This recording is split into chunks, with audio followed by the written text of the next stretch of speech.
Olá, eu sou Antônio Carlos Souza, Tom, sou psiquiatra clínico e sou psicodramatista. Hoje eu vou falar uma série de colagens de coisas que acontecem em consultório dentro do meu papel de psiquiatra e psicoterapeuta psicodramático. Então tudo que eu vou falar isso é de conteúdo de psicoterapia e conteúdo de consultas psiquiátricas.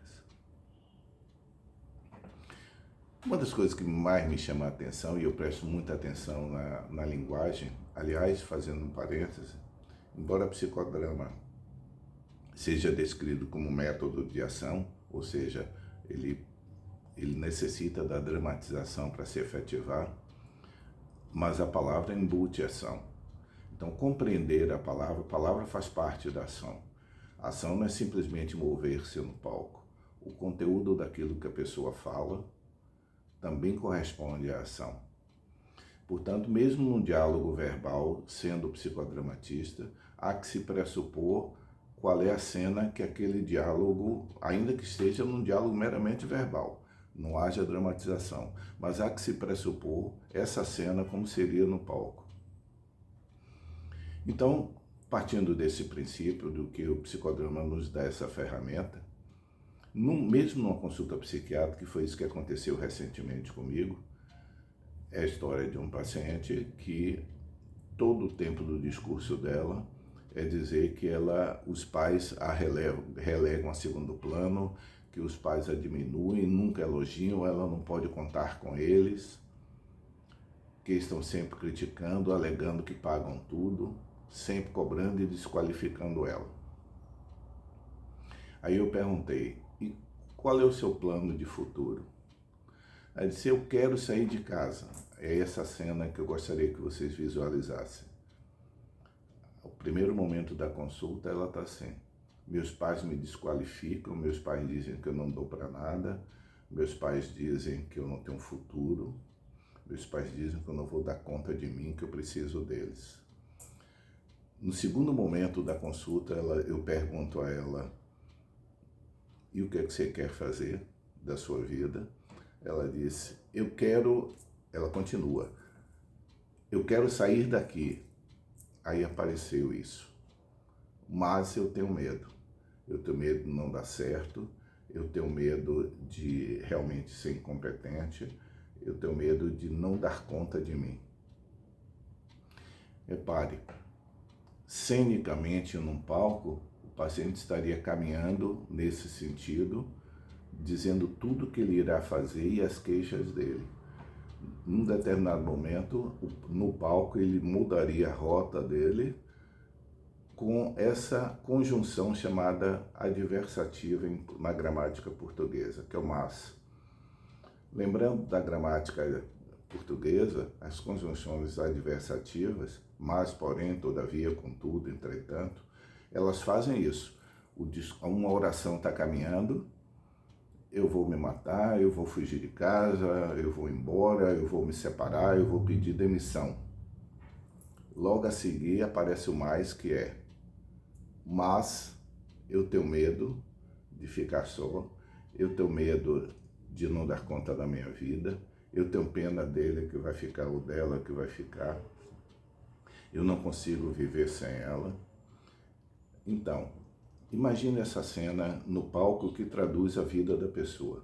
Esse ponto aqui, em que as duas orações elas mudam de sentido, nesse ponto onde está o meu polegar, é o ponto de surgimento da angústia.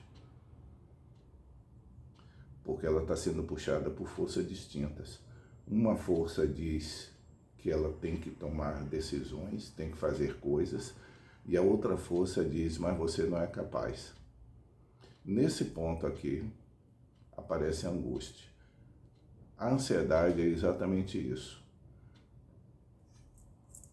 É a pessoa ser dilacerada por forças que são de igual intensidade, que vão num sentido e no sentido contrário. Nesse ponto central, a tensão aumenta, como seria em física. Na vida pessoal, a pessoa refere assim, que traduz como... Aliás, essa própria paciente que me referiu a essa história, ela no começo, no primeiro dia de consulta dela, eu anotei isso porque eu achei curioso, e eu já comentei isso em alguns outros vídeos aqui, mas ela disse de viva voz, ela disse: eu tenho angústia e ansiedade. Do ponto de vista estritamente etimológico, do ponto de vista clínico, as duas coisas são exatamente a mesma.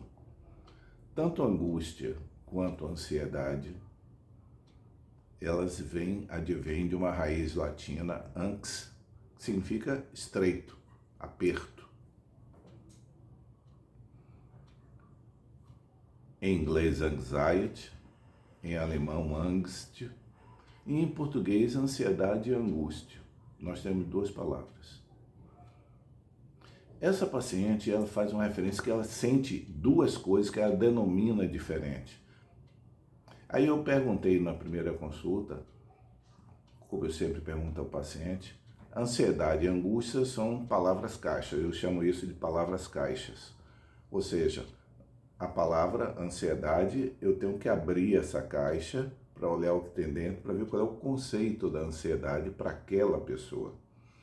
Aí ela me disse que a ansiedade para ela, abrindo a palavra caixa ansiedade, para ela era o trabalho mental dela de ficar se preocupando com as coisas, de ficar antecipando que o futuro vai ser ruim. Seria toda essa vivência mental antecipatória negativa. Aí eu perguntei, agora abra a palavra caixa angústia e olhe para dentro. Aí ela me diz, angústia para mim é o aperto no peito, é aquela sensação de opressão que eu sinto dentro do peito. Faz sentido em português? Faz. No dia a dia as pessoas dizem assim, tal como ela disse, ansiedade é algo que funciona mais no plano mental, e a angústia é como se fosse a sensação visceral da ansiedade. Então a angústia seria a repercussão visceral e a ansiedade seria a repercussão psíquica do mesmo estado emocional. E que, como todas as emoções que nós temos, todas as emoções nossas, aliás, etimologicamente emoção vem do latim emotionare, significa mover-se para fora. Então a emoção necessariamente é algo que é exteriorizado, não existe emoção interna, a emoção se exterioriza no corpo. Aliás, fazendo um parêntese, um lembrete que eu dou a todo paciente meu quando ele pergunta isso é psicológico ou físico. Eu digo, não há nada que tenha representação, que aconteça no corpo, que não tenha uma representação mental. E não há nada que aconteça na mente que não tenha uma expressão física. Nós somos um sistema, nós não somos em separado. Então, a mente, ressoa na mente tudo o que acontece, desde uma fratura simples, como qualquer tipo de sensação corporal, ou de sensação mental, vai se expressar como algo físico. E no caso das emoções, por definição, a emoção ela envolve esses dois planos que a paciente se referiu. Um plano mental, que é a expressão mental da emoção, por exemplo, alegria. Ali, a expressão mental da alegria é de ganho. O sentimento, o afeto envolvido é de ganho. E tudo que está aqui na cabeça são ideias de ganho. E qual é a expressão física da alegria? É a expansividade. Isso é alegria. Seria impossível uma pessoa dizer, eu estou muito alegre hoje. O tom de voz não condiz, a expressão corporal não condiz, a pantomima corporal não condiz. Algo assim como a tristeza. O segmento mental da tristeza é a perda. O sentimento é de tristeza. O afeto correspondente é tristeza.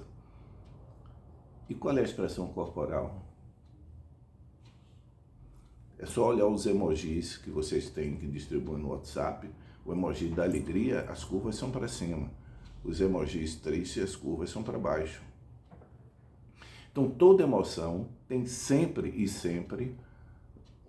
um palco mental, uma paisagem mental afetiva, e tem uma paisagem corporal, que é a expressão corporal. No caso da ansiedade, a paciente traduziu belamente um conceito que é prático para nós, como profissionais e pacientes. A ansiedade no plano mental, que é o se antecipatório, e se não der certo, e se eu me sentir mal, e se eu não conseguir, e se me acontecer um acidente, e se eu tiver uma doença, é o se antecipatório de natureza negativa. O afeto correspondente é a apreensão. Mas quando nós vamos para o corpo, a gente vai para a tensão muscular, para aquilo que a paciente chama de angústia, que é o aperto no peito, que é como qualquer pessoa faria a mímica da angústia. A mímica da angústia é uma mímica de constricção, de aperto.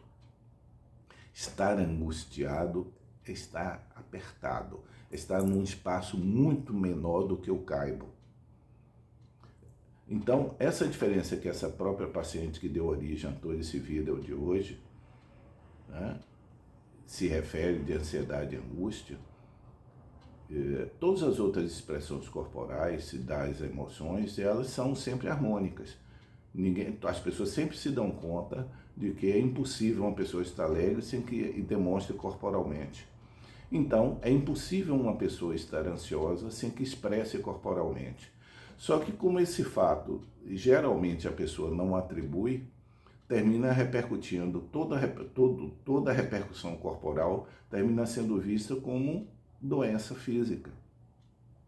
O aperto no peito pode ser um ataque cardíaco, o formigamento pode ser um ataque cardíaco, o travamento tensional da mandíbula dando dor de cabeça pode ser uma doença neurológica,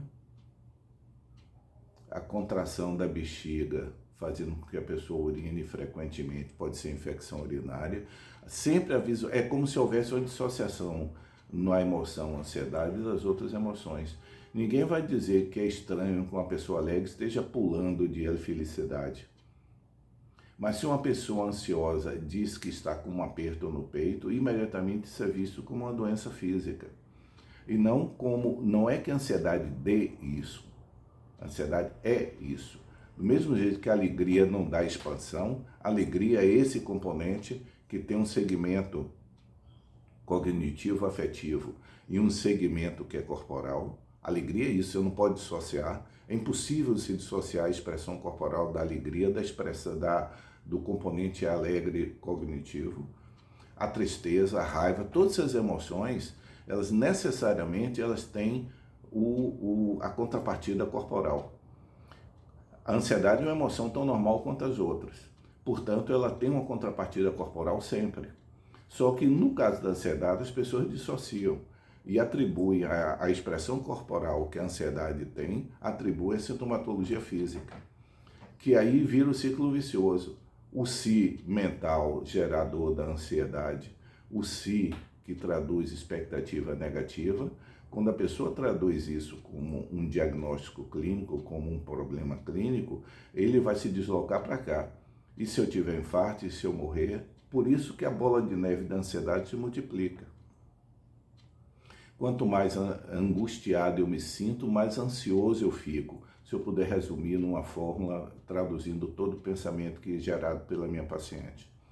Quanto mais angustiado, ou seja, quanto mais sintomas corporais eu sinto, mais ansioso, ou seja, mais eu introduzo variáveis negativas para o futuro. Espero que haja sido interessante hoje. Para mim foi. Tchau.